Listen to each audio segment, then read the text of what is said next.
Hey, welcome back to the Glycogen Cycling channel.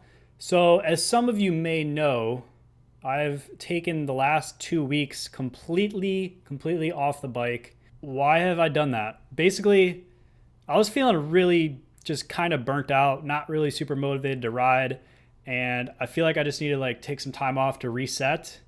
And I felt like October was a good time, not too close to the beginning of the next season, and not like there's not really any huge events coming up. So basically, took 2 weeks, and I'm planning on taking one more week off.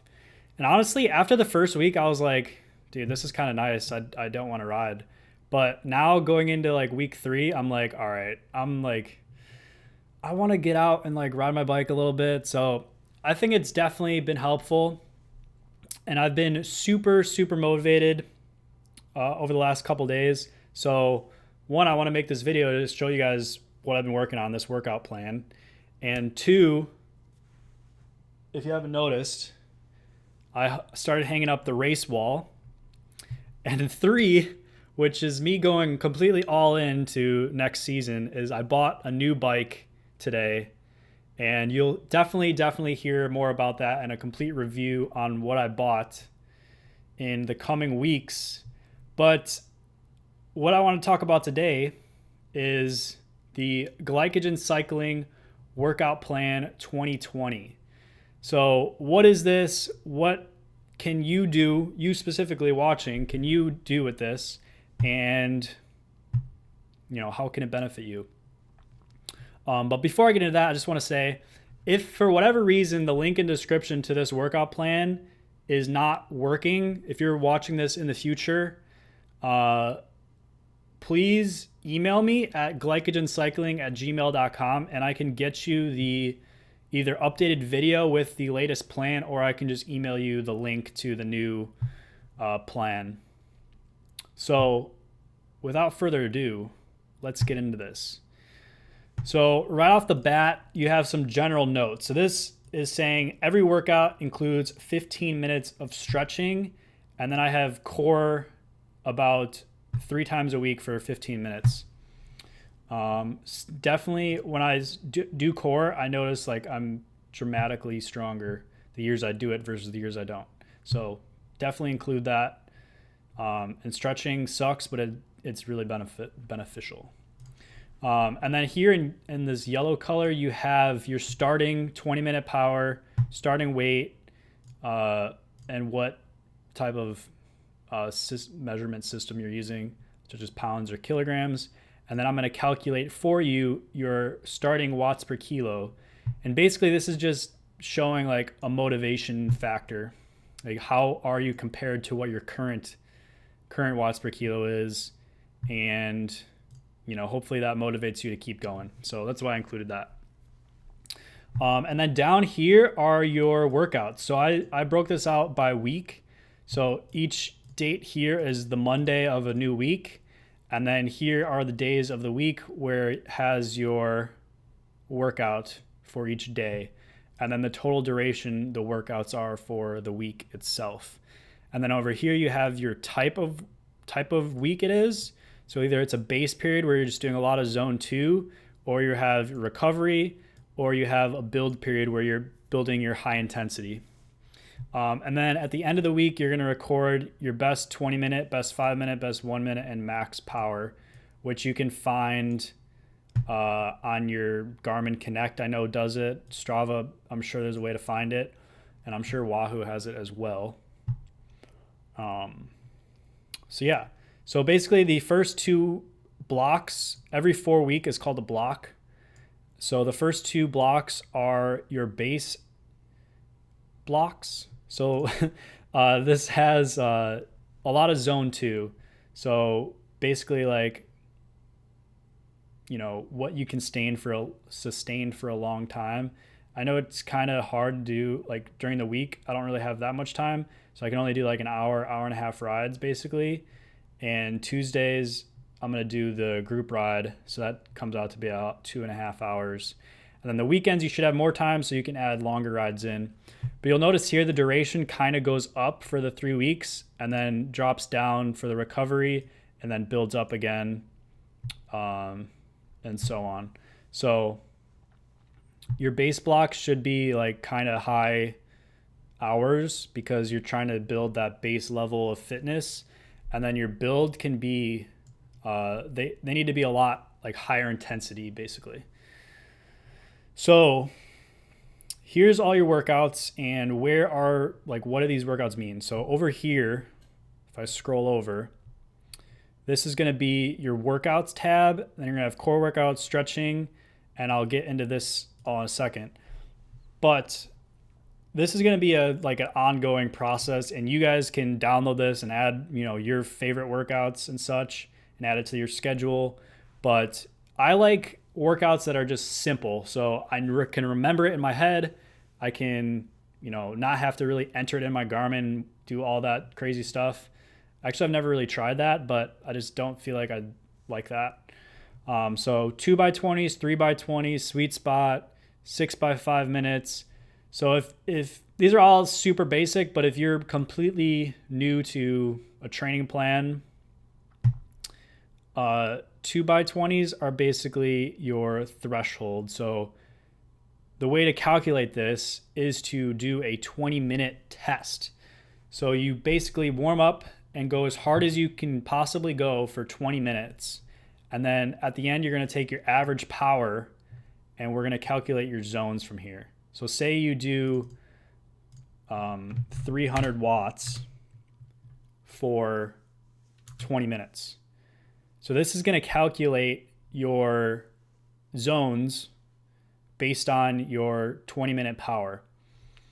So these zones are all based on your FTP, which is 95% of your 20-minute power, but don't worry about that. I did all the calculations for you. So all you have to do is enter what you rode or your average power for 20 minutes, and then I'm going to do the calculation. And if you want to get into this, you can, but basically it takes 95% of this, which is your FTP, which is what you can hold for an hour. And then zone 1 is 0 to 55% of your FTP, and then so on and so forth.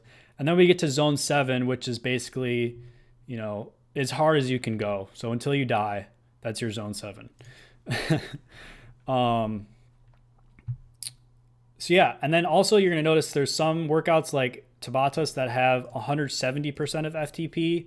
So I made another calculation for you where you can decide what the percent of your FTP is. So if you need to do 170% of 300 watts as your 20-minute power, then you have 484 watts, which is going to be what you do for this workout. So Tabatas, for this one, I do 20 seconds at 484 watts, and then 40 seconds of zone 2, which is 156 to 213. And obviously you change your numbers based on what your power is. So yeah, if you have any questions about any of this or this, let me know in the comments below and I will be sure to get back to you. So what this is basically is you have 3 weeks of on, and then you have a rest week, which you take 1 day off on Monday, and then you're going to do another 20-minute test on Thursday. So the reason I didn't start with a 20-minute test is because I kind of know my 20-minute power. And that's why I'm just going to start with this, with a base period, because there's no really point in starting with like a recovery week. So yeah, every week you're going to do or every 4th week you're going to do a 20-minute test, and then you're going to hopefully raise this number so you can hopefully maybe be 320 now, and then you're going to recalculate your zones, and then your workouts are going to be slightly different, hopefully a higher power numbers, so that you can know you're improving. And then on each of these days, you're going to have a place where you can put some notes. So these are just general, but you can change it however you choose. But I just did 25-minute 1 power and max power for each day. And then, did you hit your numbers that you had for the workout? How did it feel? Would you classify as successful? So obviously, you're not really going for each of these every single day, and I would definitely not recommend that. But I just put these here because then you can easily look throughout the week and say, okay, what was my best this week, for each time interval. And, your recovery week, you should really have your best 20-minute power. And maybe like one of these weeks for your 5-minute intervals should have your best 5-minute power. So you want to, I just want this as like kind of motivation. Like, hey, I'm not really trying to get my best 20-minute power, but over time, it's just gotten better because I've gotten stronger. So that's kind of my way I'm looking at it. And then one thing I forgot to mention up here. So you're going to have your starting weight, have your measurement pounds or kilograms, and then this is going to calculate based on what you chose. So if it's pounds, it's going to convert your weight to kilograms and then calculate your FTP watts per kilo up here. So make sure you select the proper one. So whether you're in the standard or the better metric system, then you can choose that. All right. And the last thing I want to say is you really want to